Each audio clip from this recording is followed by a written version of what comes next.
Welcome, welcome. I see a lot of familiar faces and a lot of big conference rooms. Thank you for tuning in.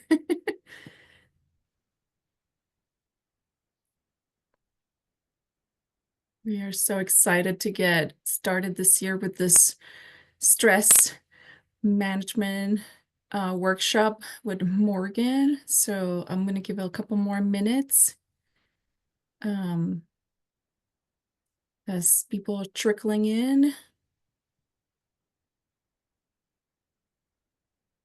It's wonderful to see so many individuals here. Yes.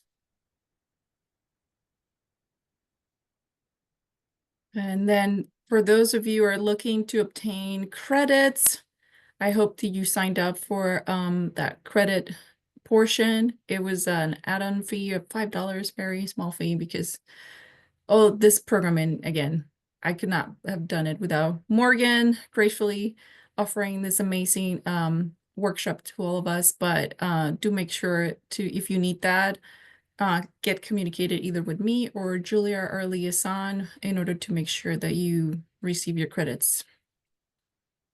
And especially for the big conference rooms that you're signing up as a group, we want to make sure we're not losing anybody.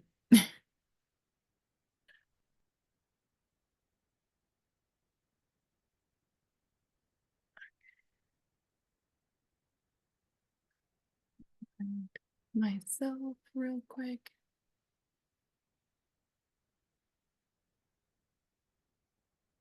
All right. Everybody seeing my screen?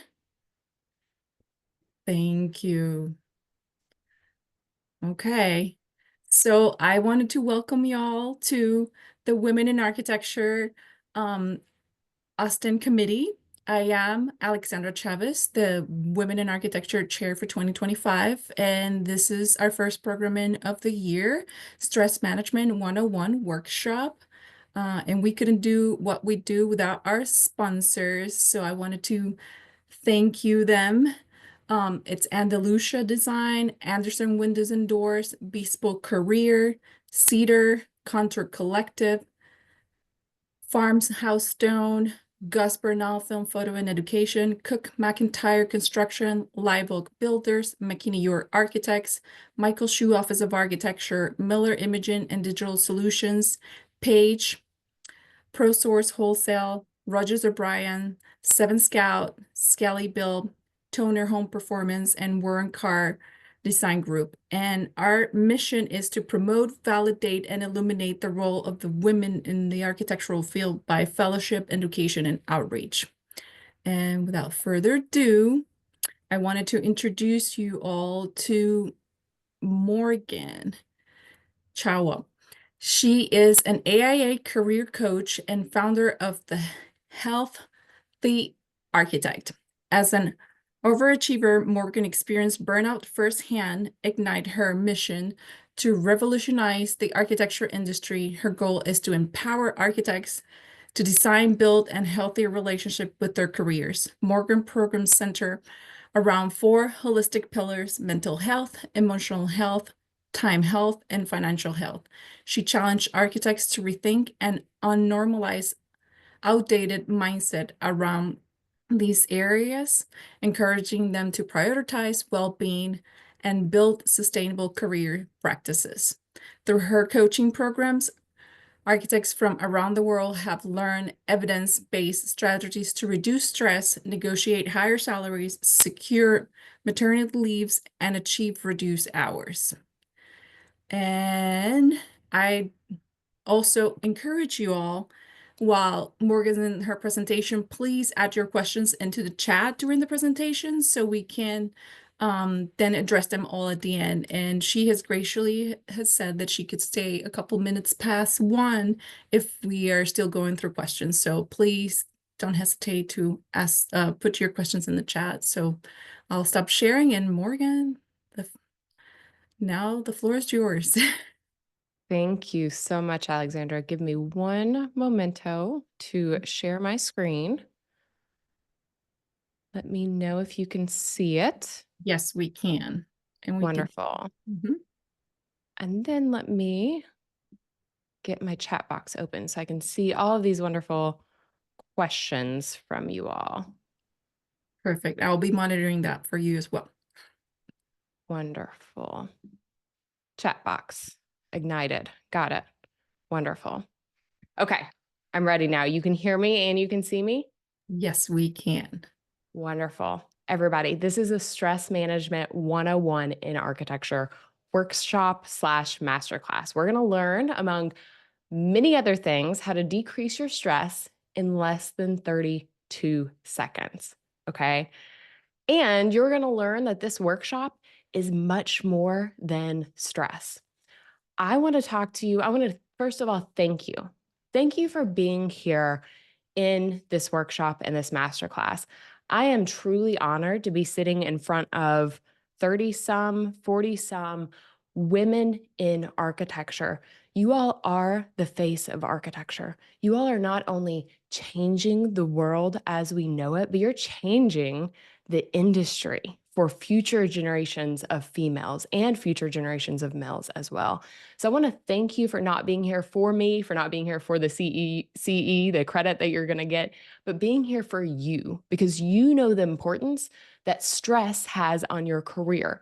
You understand the importance that stress has on your life. And if you don't know the importance of it, hopefully by the end of this workshop, you will know the importance of it. So I've got your attention, hopefully, for the next 60 minutes. I am going to stay a little past 1 o'clock your time, so probably 1:15, 1:20, if you all have any questions. I want you to, throughout this workshop, it's more fun and more informative if you flood the chat box.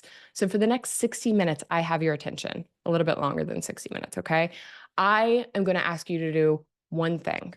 I know how busy you are. I know that you have red lines that you need to complete. I know that you have deadlines that you need to complete. I know that you have contractors that are emailing you. And I know that some of you have kids that are text messaging you.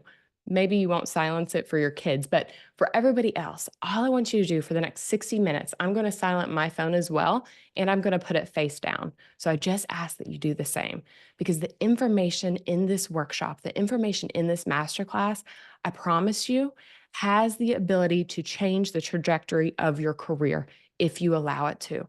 If you just absorb the information here, it is about stress management, but it is so much bigger than stress management too. It has the ability to change your career and change your life as you know it. And it has mine. So you are in the right place if you're a female in the architecture industry and stress is currently impacting your life and your career. You're in the right place if you're working 24/7 and thinking counts as working 24/7 and you don't know how to complete the stress cycle or you don't even know what the stress cycle is. You are in the right place if you didn't know that there were 4 different types of stress that females and design professionals experience. And you're in the right place if you're on the never-ending hamster wheel of stress and not sure how to get off that hamster wheel. You have a few jobs during this masterclass, okay? Your main job is to sit back, relax, and absorb. I'm going to be throwing lots of information at you because I have you for such a short amount of time. We are recording this masterclass. You can go back and watch it as many times as you'd like. But your only job right now is to sit back, relax, and absorb. And many of you are getting paid right now. So think of it that way. You're getting paid to sit back and relax. Okay. So when other in your career will you be asked to sit back and relax and get paid at the same time? Okay. I have good news and I've got bad news. What do you want to hear first? The good news or the bad news? Type it in the chat for me.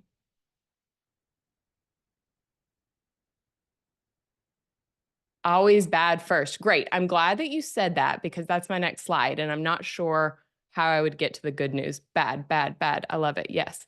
Okay. Bad news. Stress does not help your salary. Stress does not help the architecture that you create.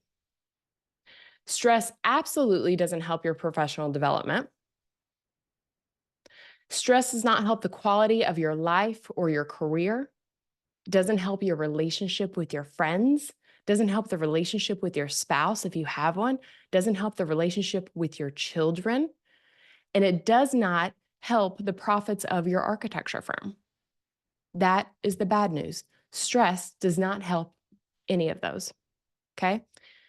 Now, here's the good news, because I'm not all bad news. The good news is that stress is manageable. Okay.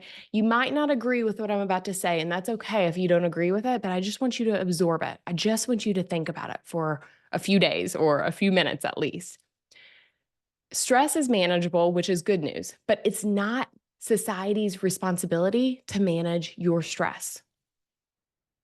It is not your architecture firm's responsibility to manage your stress.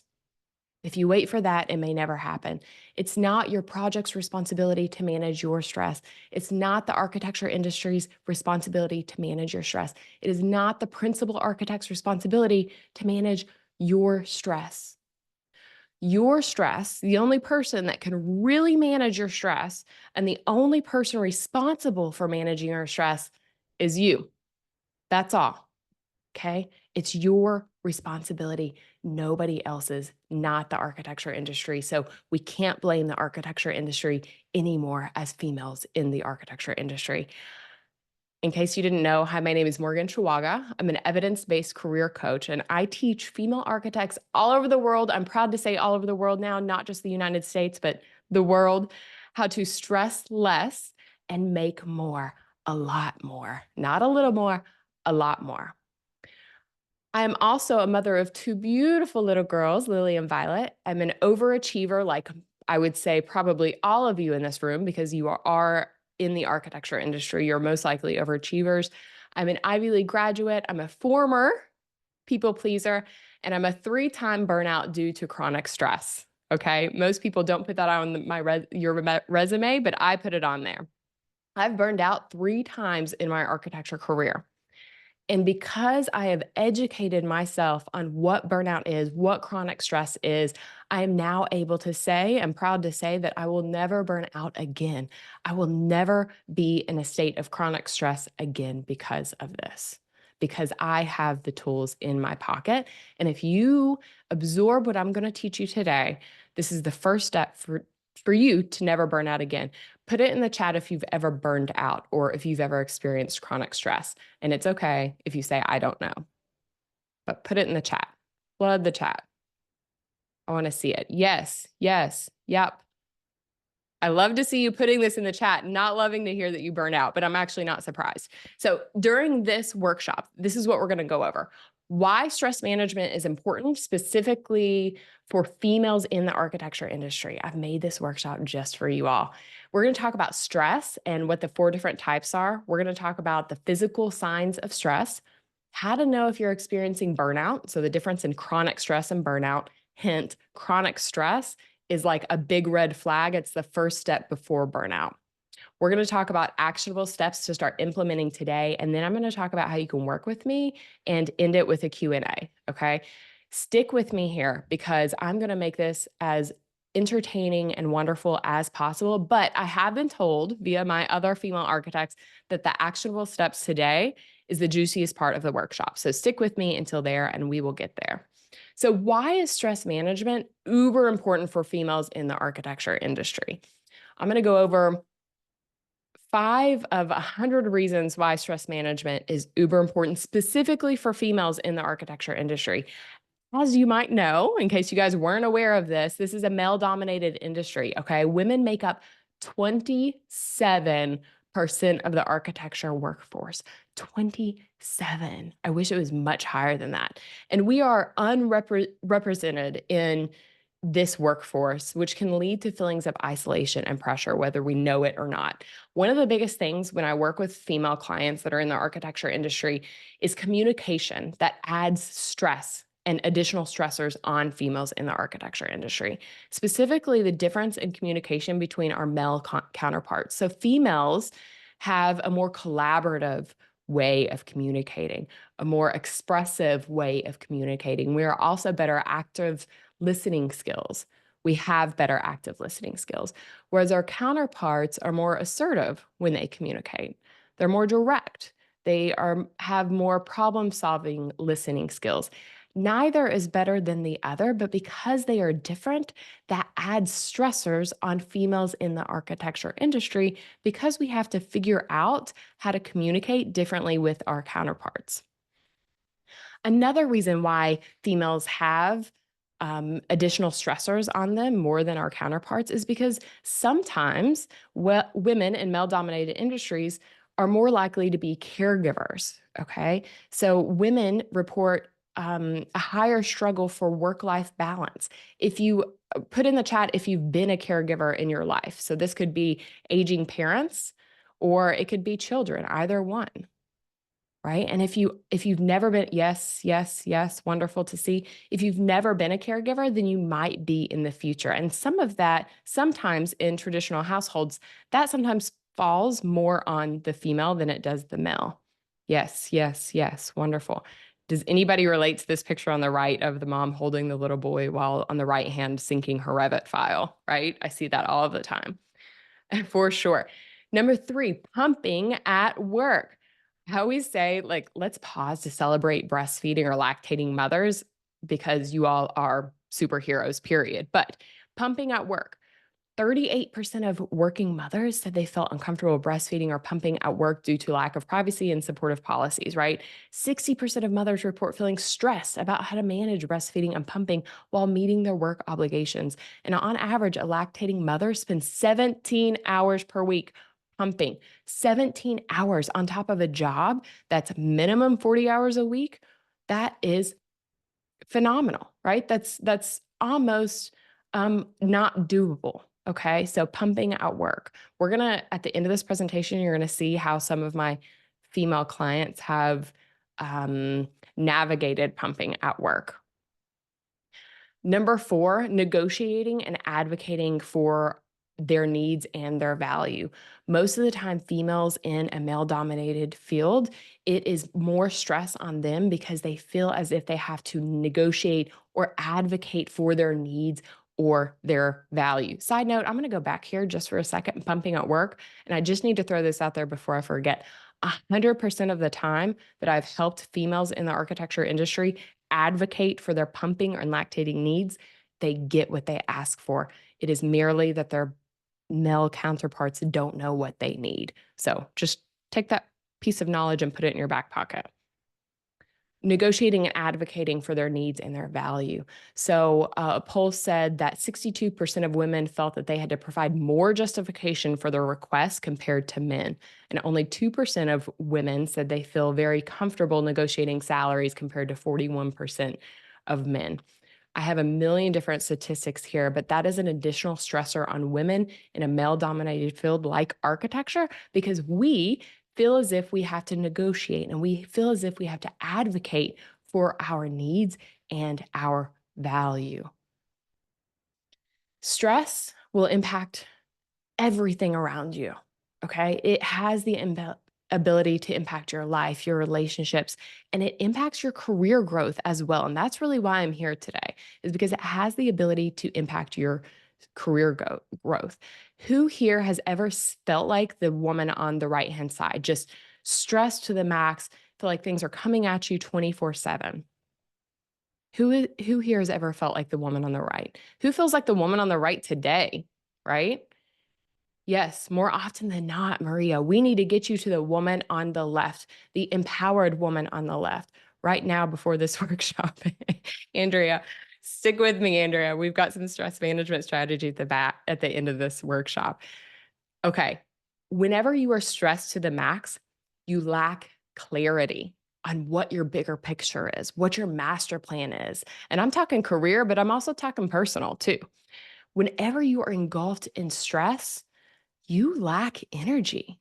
Like, how the heck am I supposed to negotiate for a higher salary when I'm engulfed in stress? How the heck am I supposed to negotiate for maternity leave when I can't even get my head above water, right? Who has ever felt that way? Whenever you are engulfed in stress, you are not empowered. So that is one of my missions, is to get women in the architecture industry out of stress so they can have a clearer picture of their master plan, career, professional and personal, so they can have more energy and so they can feel empowered to negotiate and navigate what they need. Okay, so we're going to get into the details of what actually is stress. Okay, put it in the chat. Did anybody know that there was good stress? Like, not all stress is actually bad. Who knew that there was good stress? Awesome. Alexandra, you've taken this workshop before. Yes, great. Okay, wonderful. Nope, wonderful too. So think about this as life. Sorry, I've got my cursor here. Think of this as life enhancing rather than life debilitating. So this is also known as eustress. So I think about this as it's good stress that kind of fills your cup, gives you a little bit of extra energy. So maybe you're working towards the completion of a project and you're done. You submitted CDs, it's off the table. You get to chill. You get to go home and relax. Or maybe you are negotiating a raise and maternity leave and your boss just emailed you to say, hey, guess what? You got that $30,000 raise. It is possible. That is good stress because you're waiting for that email. Or maybe you've worked really, yeah, we all need more good stress, Brianna. Maybe you submitted for an architecture, an AIA design award, and you got it. You worked so hard on this project. You poured your heart and soul into this project. You submitted and you got it. How awesome is that? That is good stress. Eustress. Think of this as life enhancing rather than life debilitating. We all need more of that, right, Brianna? Routine stress. This is an everyday stress, okay? Examples like this might be dropping the kids off at school. I have a 2-year-old and a 4-year-old. I drop them off at school every morning, and every morning it's a little bit stressful. I go through routine stress every single day. Think of this as pressures that we experience routinely. Maybe it's responding to emails within 24 hours of receiving because you put that pressure on yourself. Maybe it's pumping every 2 hours at work. Maybe it's making an OAC meeting on time. Maybe it's dropping off your kids at school, right? This is an everyday stress that's going to happen. You know it's going to happen, and you're kind of bracing yourself for it. Okay. Acute stress. This is the 3 types of stress, right? This is the third one, acute stress. This is short-term stress. So think of a time that stress has delivered an unfavorable surprise that requires a quick response, right? So my biggest example for this is like Revit shuts down without syncing. You synced it 15 minutes or 20 minutes prior and Revit shuts down and you get a fatal error and you're like, oh my gosh, I was just working on that detail for the past 15 minutes and I didn't sync. All right, you open Revit up again, you work on that detail after 15 minutes, you're ready to power forward. That is short-term stress. Yes, it's stressful in the moment, but we are able to get over it quicker. Or maybe another example is contractor doesn't build based on design. So you work on this detail for a really long time and it's this beautiful detail of a bookshelf, let's say. You go to the site and you're like, that's not at all how I designed that detail. What is the contractor doing? You tell the contractor, you bring it to his or her attention, and they're like, yeah, we'll get that fixed, right? That's short-term stress, acute stress. Not necessarily a bad thing. It just delivers an unfavorable surprise, right? If anybody can think of an example of acute stress, put it in the chat box, like short-term stress. What's an example besides Revit shutting down? Plotter running out of toner right when you need it. Yep, that's a good one, Christy. Thank you for that. Yes, it is. What's for dinner? Yeah. Oh, yeah. Puppy developed seasonal allergies. Yep. That's hopefully short-term stress. You send the wrong Zoom link, but fix it quickly. What are you talking about for this workshop? Getting into a small car accident on the way to work. Yeah. Hopefully that didn't happen to you today, Maria. But yes, that can be short-term stress. Yes. Okay. Big red flag. Look at me. I'm waving the big red flag. This is chronic stress. This is the one that we need to watch out for. This is long-term stress, also known as chronic stress. Think of stress that seems relentless, never-ending, and unavoidable. I like to tell my female clients that it's like you can't see the light at the end of the tunnel. You're in the tunnel and there's no glimmer of light at the end of it. This is the first step before burnout. So before burnout, chronic stress, right? It's the first step before burnout. This is when you start waving the big red flag. This is when you're like, okay, something needs to change so I don't go into burnout. So some examples might be feeling trapped in a non-nourishing project. Maybe you're a healthcare architect and your firm has more residential architecture right now. So you're on the residential team, but you're like, this is not my passion. My passion is healthcare. Why am I here? When is this going to end? When are we going to get another healthcare project, right? That's an example of long-term, potentially long-term chronic stress. Or maybe working in a high demand position, which is every one of you ladies here, can result in chronic stress. Maybe it's a lack of support and resources that you're getting from your firm. Or maybe it's an excessive workload. Maybe your boss just keeps putting project after project after project on your desk, even though you're saying, pause, wait, I need help, I need a breath of fresh air.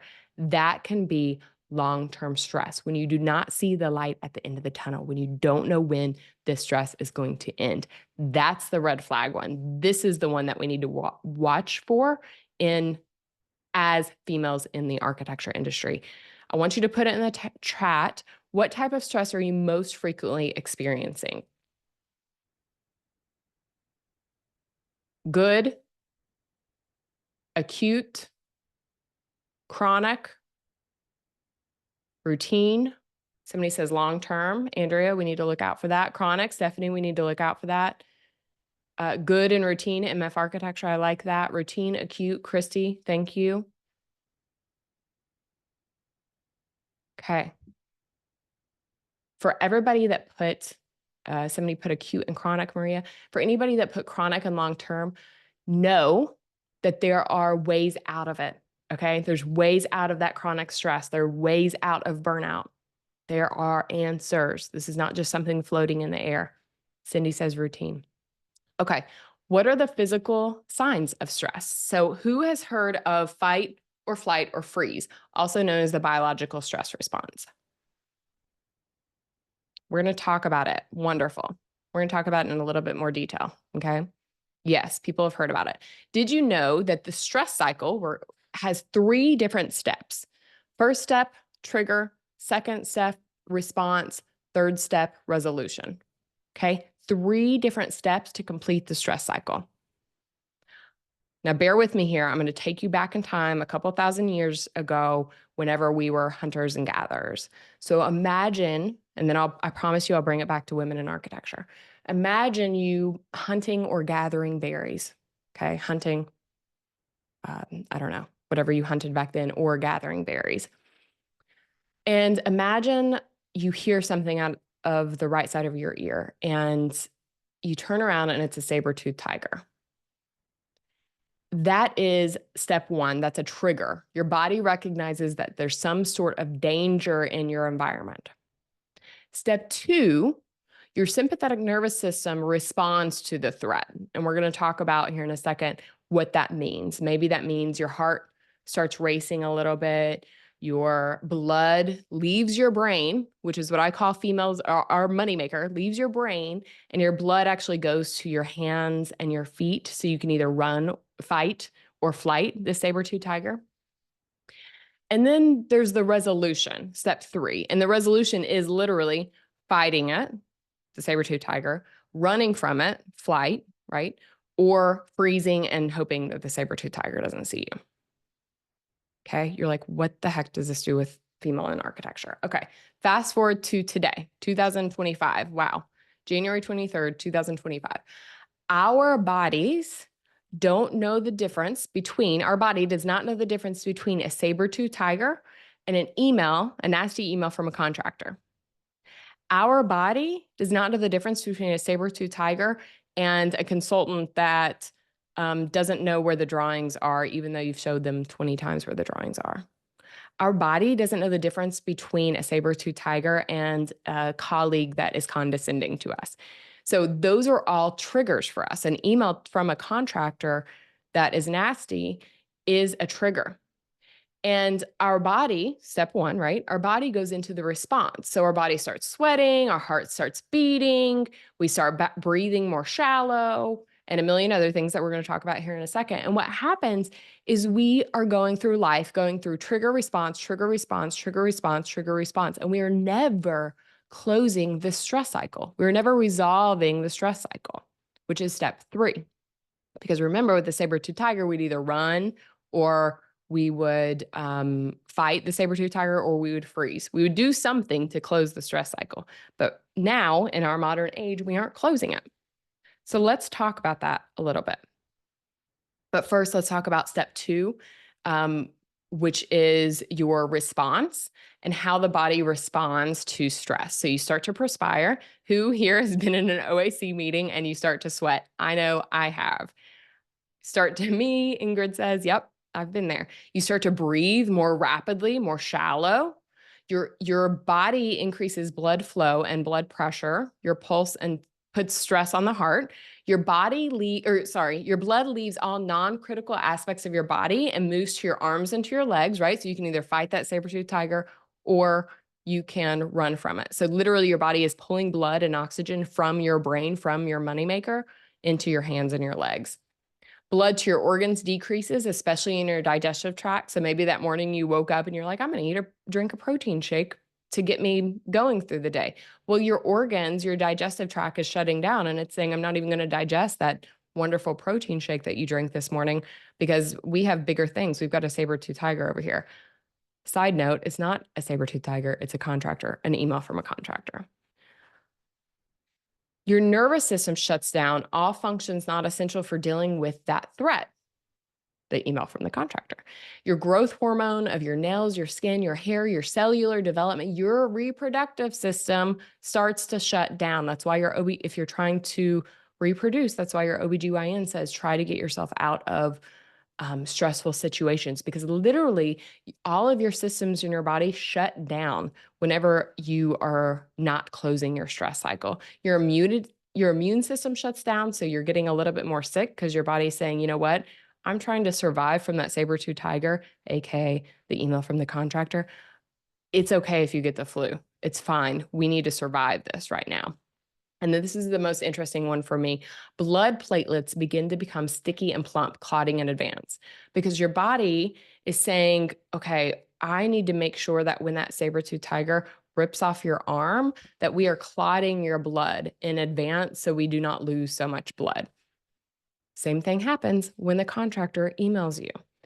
How long, everything that I just said, some of it was gory, how long do you think this takes to happen in the human body? Type it in the chat. A week, Sophia says. Chrissy says 5 seconds. Ingrid says minutes. Andrea says seconds. AIA Austin says 1 to 2 minutes. 16 seconds. 16 seconds for all of those things to happen, because your body doesn't know the difference between a saber-tooth tiger and meeting a deadline or the contractor emailing you. 16 seconds. Imagine how many times a day your body goes through that cycle because you aren't closing the stress cycle. Okay. Okay. Put a pin in that. We're going to talk a little bit about how to know if you're experiencing chronic stress versus burnout. Okay. Because this is a big question that I keep on getting. So I want to address it. So chronic stress, think of high tension, feeling really wired. You're really anxious and irritable, or you're overstimulated and overengaged. Chronic stress can improve with rest or stress relief, kind of the things that we're going to talk about here in a minute, but it may lead to burnout, long-term burnout, if not resolved. So chronic stress, anxiety, overstimulation, but can be improved with rest or stress relief. Burnout, right? Remember we talked about chronic stress is the step before burnout. Burnout is when you feel depleted, you feel drained, okay? No amount of sleep, you can sleep for 48 hours and wake up and you're still exhausted. No amount of sleep will help.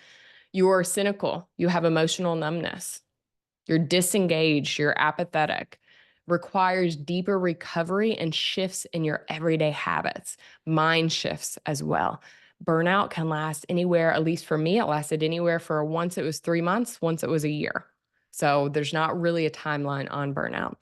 And burnout, as you may know, is more severe and it's a longer term condition, right? So ask yourself for chronic stress, Are you lacking clarity in your decision making? Like maybe you come to work and you're like, what tasks do I even start? I've got so much to do, I don't even know where to start. Or maybe you feel like life is coming at you too quickly. Like there's not enough time in the day, but you're moving 150 miles per hour. That is a symptom of chronic stress.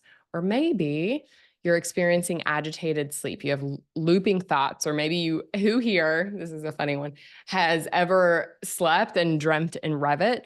And then you get to the office the next day and you're like, yeah, I moved that door. Why is the door not moved in actual Revit? Like who here has dreamt in Revit or AutoCAD? Or Bluebeam? Maria says, yep, haha. Me, laugh out loud, Stephanie says. Andrea says, tup, which I think is yep. Erica says, definitely. Yeah, yeah, that might be chronic stress, okay? If your answer to those, you might be on the path to burnout. Chrissy says, yes, lots of AutoCAD layers, line weight dreams, right? I also have a burnout prevention workshop where we talk about the 3 different types of burnout, because there are 3 different types of burnout that architects experience. But burnout, just to give you a little sneak peek behind the scenes, I suppose. Burnout is more lacking energy. So you can sleep from 5 p.m. on Friday till 9 a.m. on Monday, and you still wake up Monday not wanting to go to work, feeling exhausted, feeling depleted. Maybe you no longer have a love for architecture. You got into architecture because you really loved architecture, but now you're telling the younger generation not to become architects, emotional numbness. Or maybe you once were the go-to person, like, Morgan would know the answer to that. And if she doesn't, she'll figure it out. But now you're like, I don't even care. I could care less about red lines or deadlines on my office. I couldn't care less, right? That is more signs of burnout, that you could potentially go into burnout. I know I'm blowing through this, but stick with me here. You're going to receive a recording, remember. Okay, actionable steps to start implementing today. Let's talk about those. I want you to know that there are a million things that you can do to reduce your stress. In this workshop, I'm just going to go over a few of them, some hard and some soft, okay? I also want you to know that doctors, lawyers, pilots, first responders, and more are trained in these stress management techniques. They are trained in their early education. In their bachelor's degree, they're trained on these stress management techniques. These are scientific-based stress management techniques, okay? So when doctors are having surgery on the human brain, they are practicing these stress management techniques to calm their physical body. Okay. When lawyers are in court, they are practicing these stress management techniques. Why are architects not taught these? I'm not sure, but that's why I'm here. That's why I have a job. Okay. Number 1, start micro resting during your workday. I could talk about micro resting all of the time, but I will narrow it down to what you need to know. So, what is micro resting? It is implementing micro breaks throughout your day and has been scientifically shown, to reduce burnout symptoms by 30%. So many of us, if you look at the bar on the top, this is the graph for burnout. And this is what I did. This is how I functioned before I said I will never burn out again. This is how I functioned before I learned about burnout and chronic stress, okay? I worked, got home, worked, whether I had kids or not. And then my body said, nope, we can't do this anymore. And it forced me to rest. It forced me to take a step back. That is your body saying, this is not sustainable. We can no longer work at this pace, at this speed. We can no longer have this much chronic stress for a prolonged period of time. This is your body saying, you need to rest. You need to change something. Something in your life has to change, right? On the bottom is a graph showing micro resting, okay? This is where architects, specifically female architects, thrive. Whenever you get to work, you work efficiently, productively, you work hard, I would even say, right? And then you allow your body to rest. And then you get back in it. You work productively, you work with clarity, you work efficiently, and then you allow your body to rest and mind. Then you get back in it. You work, you get the pattern here. So you work, rest, work, rest, work, rest. But what is micro resting? Like, what exactly is that? It is going to give you, I'm here to tell you today that it's going to give you more energy, more clarity, more productivity, more emotional regulation, a higher salary, and many other things. Okay. Many times as overachievers, we, especially as females, we think, okay, if we are going to, I'm just throwing this out there as an example. It's one of the many examples, but if we are going to do something, we're going to go all in. We're going to get the 5 stars. That's what we're going for. If we're going to go to the gym, we're going to go for 60 minutes a day and we're going to get abs, right? And we're also going to diet and we're going to do X, Y, and Z. We have to be the best, right? I'm here to say, no, let's not do that. I mean, wonderful if you have the time, but you probably don't if you're in the architecture industry, right? So know your minimums. And we're going to go into these different types of micro resting, but body movement. Instead of going to the gym 60 minutes a day, move your body during the Revit sync for 1 minute. That's called micro resting. That is a micro break, right? We all have a minute in our day. Instead of digital detoxing in the morning, like taking a full morning or a full day, some of my architecture clients do digital detox for a full day, but we don't always have those full days to do a digital detox, right? So instead of doing it for a full day, do it during dinner when you're cooking dinner for 5 minutes. Just do a digital detox for 5 minutes. That's it. That's called micro resting. Instead of going to a breathwork class or taking one of my 15-minute breathwork classes for 10 minutes, do it for 32 seconds. And I'm going to teach you that here in a second. I like to call these snacks. And I like to think about this as like, you don't always go and have a 5-course meal. You don't always, every time you're hungry, you don't always have an appetizer, 5 courses, and then dessert on top of that, and then a coffee afterwards. No, sometimes you just grab some nuts. It's just a little snack to keep you going, right? So I like to call these snacks. These are micro resting examples. Now, listen, there are a million of these. These are the ones that I utilize, and these are the ones that my female clients utilize, okay? And these are scientifically backed. Everything that I teach is scientifically backed. So let's talk about the micro breath, for example. Okay. I love the micro breath, what I'm going to teach you here in a second, because it's invisible, it's portable, and it's free. You can take it with you anywhere. My architecture clients use it in OAC meetings when the contractor is throwing them under the bus. They use it during the Revit sync. They use it when they're negotiating salaries with their bosses. They use it all the time. The best part, nobody has to know that you are using your breath. So this is what I like to call, I'm being cognizant of our time right now. This is what I like to call, actually, I don't call it the box breath. It is called the box breath. This is going to take you 32 seconds. I'm going to go through it once. I'm going to ask you to go through it once with me, and then you're going to go through it by yourself. Okay. So before we start, imagine that you're in an OAC meeting at the conference room table. You've been working on these drawings for so long, this project for so long. You've poured your heart and soul into it. You were at the office until 6, 7 p.m.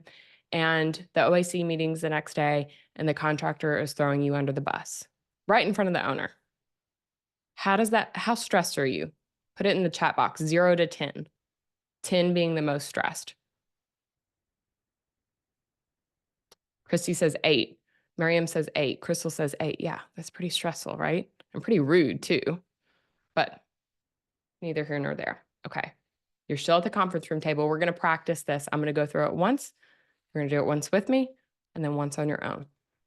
Nobody has to know that you're doing it. Okay. So you're going to pause for 3, 2, 1. You're going to inhale 3, 2, 1. Pause 3, 2, 1. Exhale 3, 2, 1. Hold 3, 2, 1. Inhale 3, 2, 1. Hold 3, 2, 1. Exhale 3, 2, 1. Hold 3, 2, 1. Now join me. Inhale 3, 2, 1. Hold 3, 2, 1. Exhale 3, 2, 1. Hold 3, 2, 1. Inhale 3, 2, 1. Hold 3, 2, 1, exhale, 3, 2, 1, hold,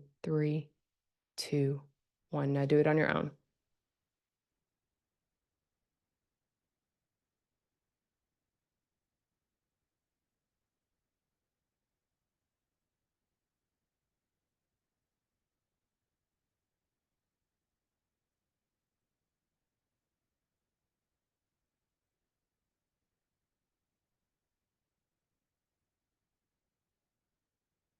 Hey, type it in the chat. Now, how do you feel?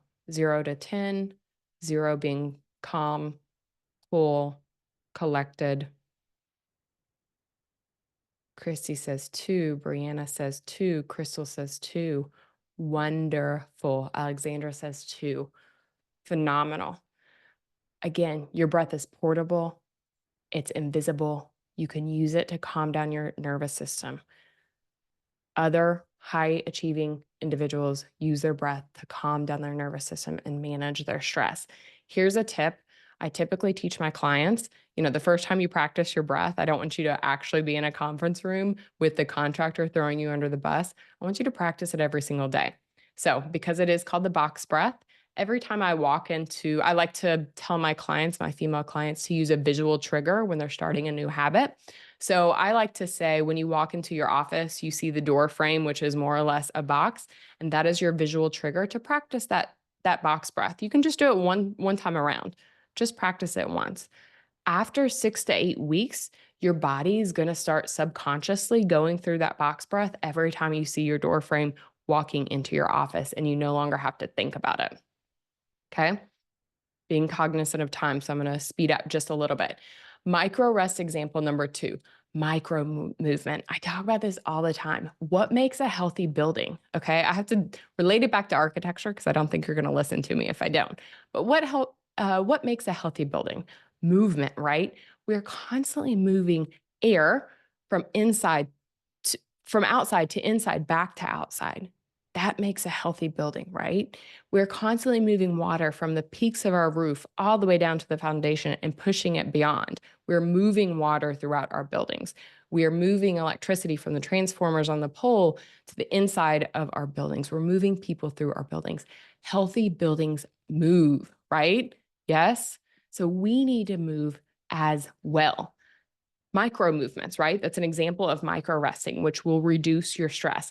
When you are moving your body, it's literally pushing oxygen and blood to your brain, your money maker. When you have blood and oxygen in your brain, it's allowing you to think more creatively with less fog. This is scientific based, okay?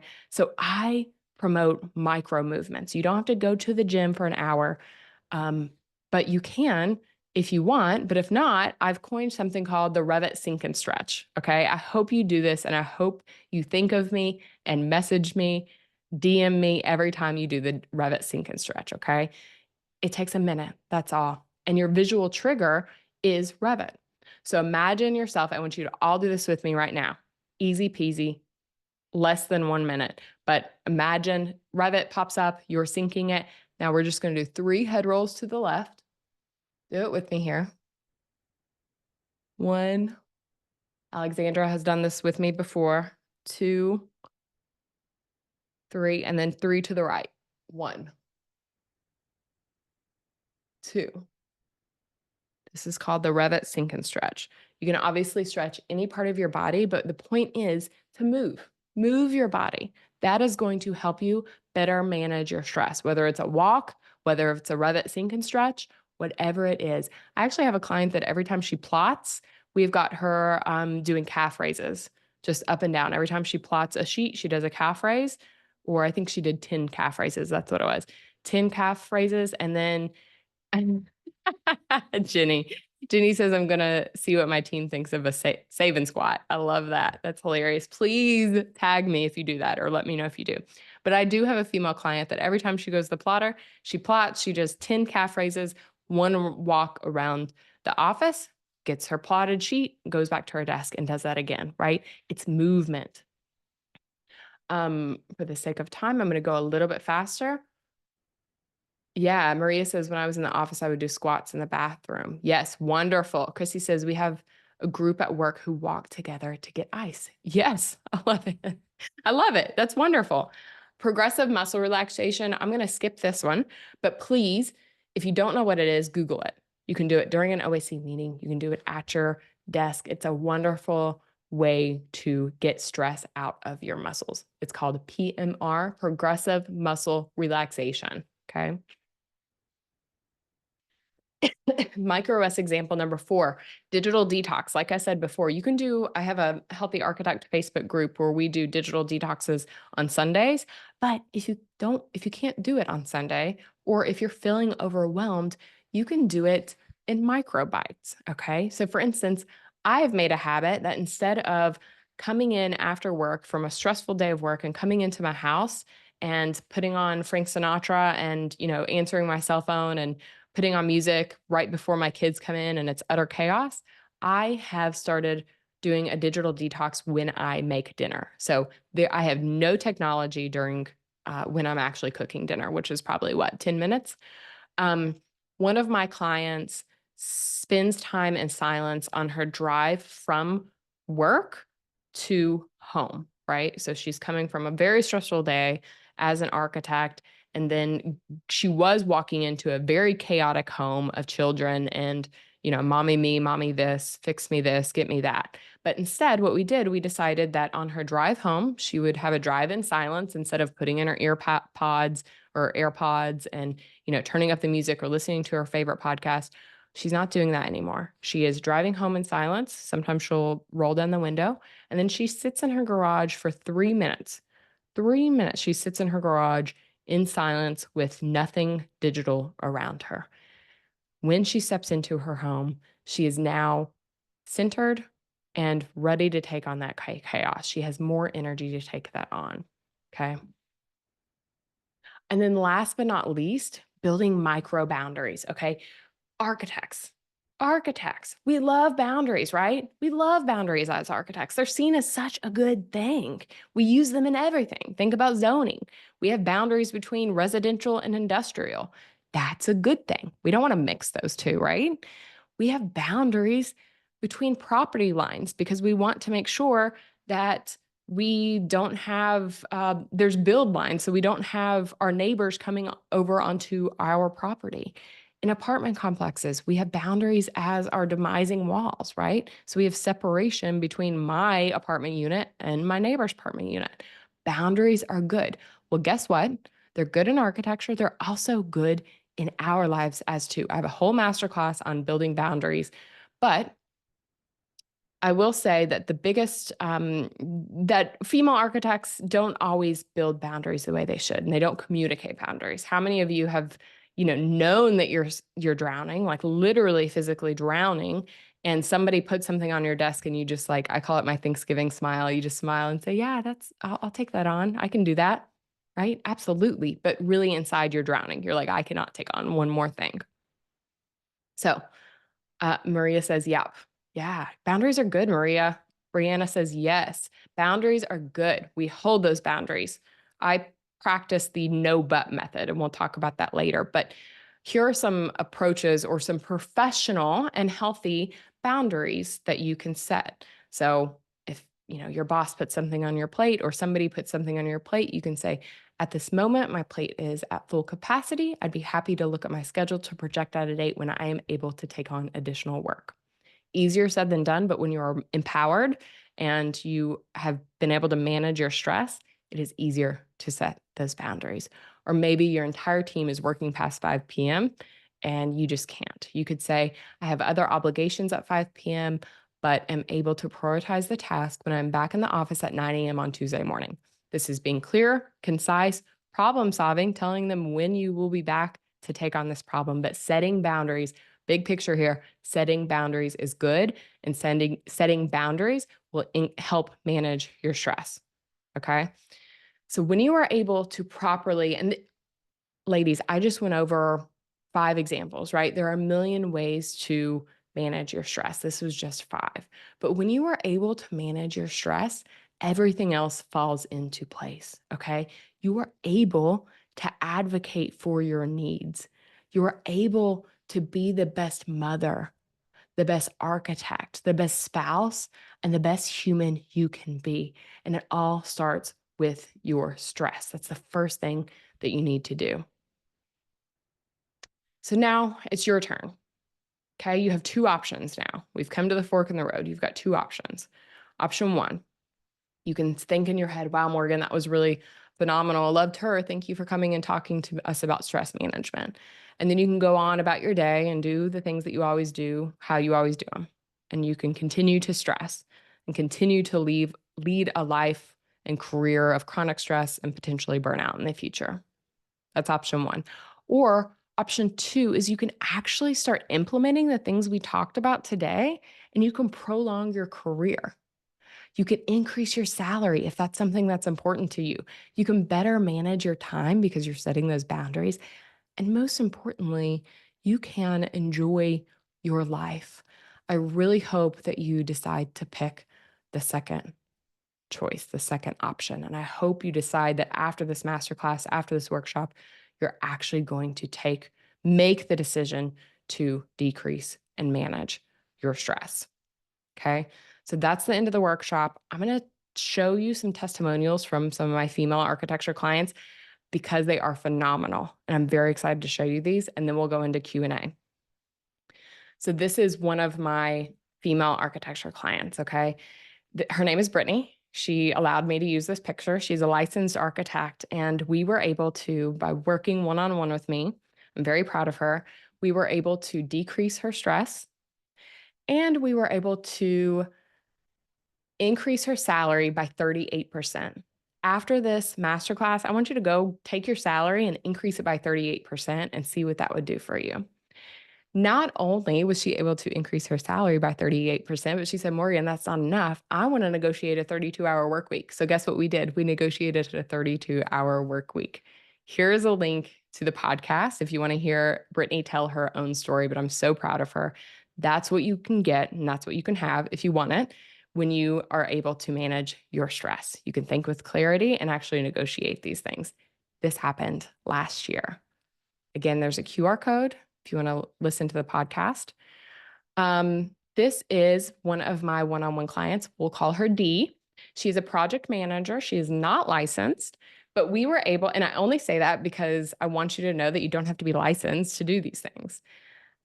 We were able to manage her stress, decrease her stress, increase her salary by 17%, and she negotiated a transition in and out of maternity leave. I put the details below. I want you to know that this client was not licensed, number one, and she also wasn't pregnant. And she negotiated maternity leave and a salary increase. So you don't even have to be pregnant to go ahead and negotiate that maternity leave. And on top of that, she put a policy in place in her architecture firm so every female after her would not have to negotiate for a maternity leave because now it's a policy, right? Pretty phenomenal.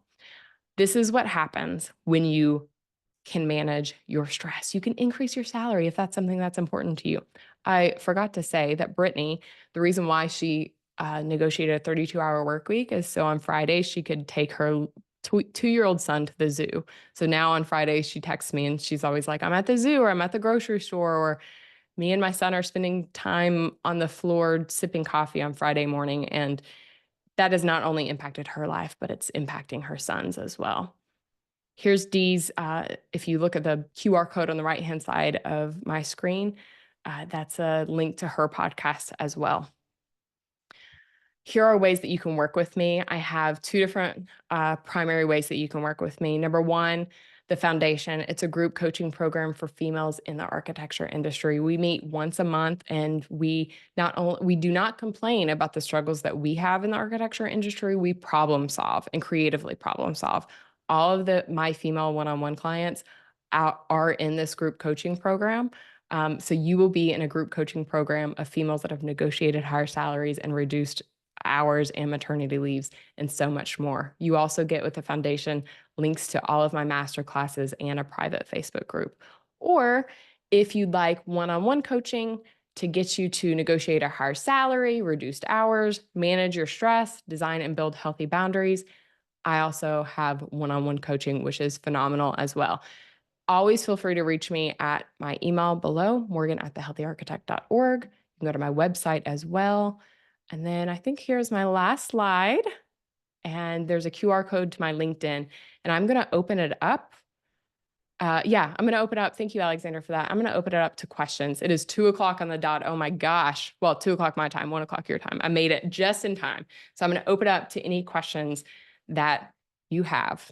And I just also want to say thank you for allowing me to be here to serve you wonderful women in the architecture industry.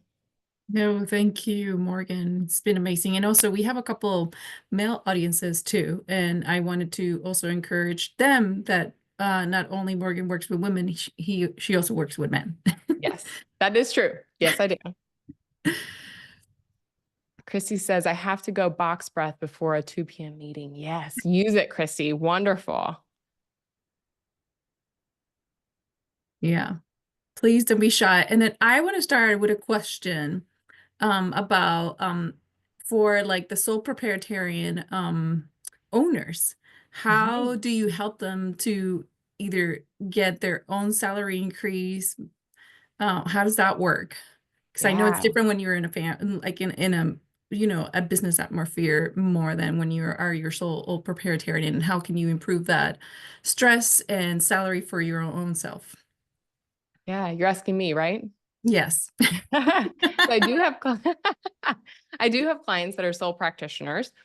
For them, it's mostly figuring out what their hourly rate should be, right? So I have one of my clients actually, she's a sole practitioner. She opened her firm a few years ago, and within a few months of working with me, we were able to double her hourly rate and actually sign new clients with that increased hourly rate.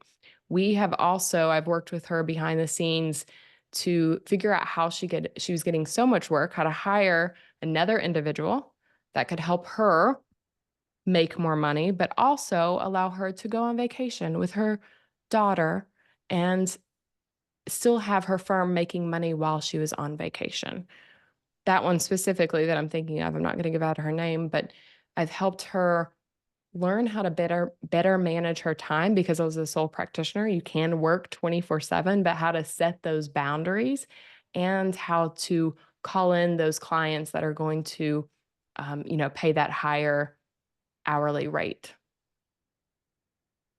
Perfect. Yeah, we have a question from Stephanie in the chat. I think she has to jump out, but she was saying that I am the only woman in the team and feel often that I'm having to manage my male boss and male coworkers, which in turn makes me feel really stressed and alone. Any tips of setting boundaries for bosses, coworkers, especially why am I pretty much my boss right hand man? Yeah. Andrew says, thank you, Morgan. Yeah, that's a great question, Stephanie. I would like to delve into more details, and I would love a specific, I know you have to jump off, but I would love a more specific example of that. But when setting boundaries, when designing and building boundaries, start small and know that your boundaries might change. So sometimes you're going to have more permanent boundaries. Maybe your boundary is, a permanent boundary is you can't call me at 7 p.m. at night, period. That is a boundary of mine. I will never respond at 7 p.m. at night, right? That is a permanent boundary, where maybe a more flexible boundary is, hey, I've got a deadline. And so now until next Friday, I'm going to block off time on my calendar between 2 and 4 p.m. so I can focus and work towards that. So just know that some boundaries are permanent, some are more temporary, and that boundaries are like going to the gym and flexing a muscle. So you can't go to the gym and say, I went to the gym once and I don't have a six pack, right? Same with setting boundaries. What most of my clients don't understand is that you have to set those boundaries over and over and over and over again. And you have to be consistent with them. Most clients think, oh, well, I set the boundary once and they didn't respect it. Unfortunately, we have to set them over and over again. But start small and start with easy boundaries as well. And then you can build up to the harder boundaries, the boundaries with the more difficult individuals, which might be your boss or a certain colleague. Great advice. And then we have one more question in the chat from Erica.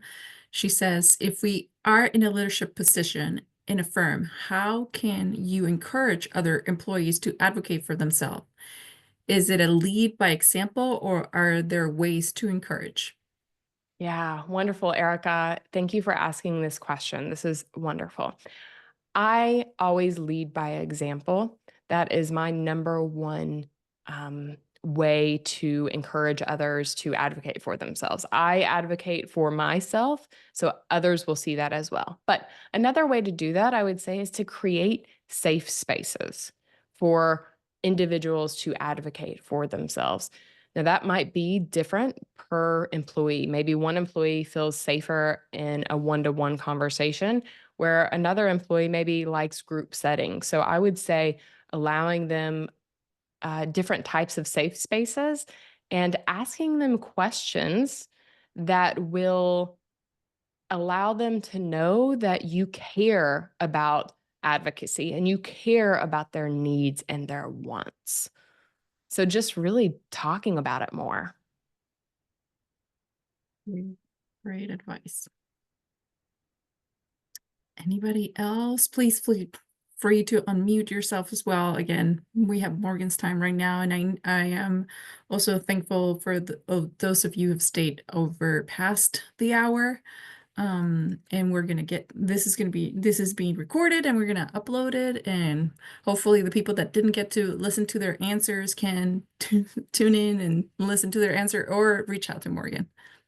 I followed your podcast on Spotify. Thank you, Maria. Definitely feel free to write in the comments on my podcast to let me know what you think about it, each episode's. Yes. Do you have any tips for negotiating a new job? Absolutely, I do. I have a whole masterclass on that. Reach out to me, Brianna, and I'll give you the masterclass. But negotiating a new job, you mean like a entirely new at a new firm? Yes. Yes. I could talk to you about this forever, but I won't. And I will say, be confident and bring data. And whatever you think you're worth, add 10% to it. Room Great for advice. negotiation. Great advice. Thank you all. Keep the questions coming. I'll stay here for a few more minutes, but I just want you to know I'm here to serve you. I'm here to help you be better architects, better mothers, less stress, make more. I'm here for you. So you just let me know if you ever need anything. I'm available. Yes. And we are so happy that we were able to connect with Morgan. I actually joined her session because we all Paso did the same thing, and I was like, we need to bring this over to Austin to have all of these amazing, amazing, resources available for our members.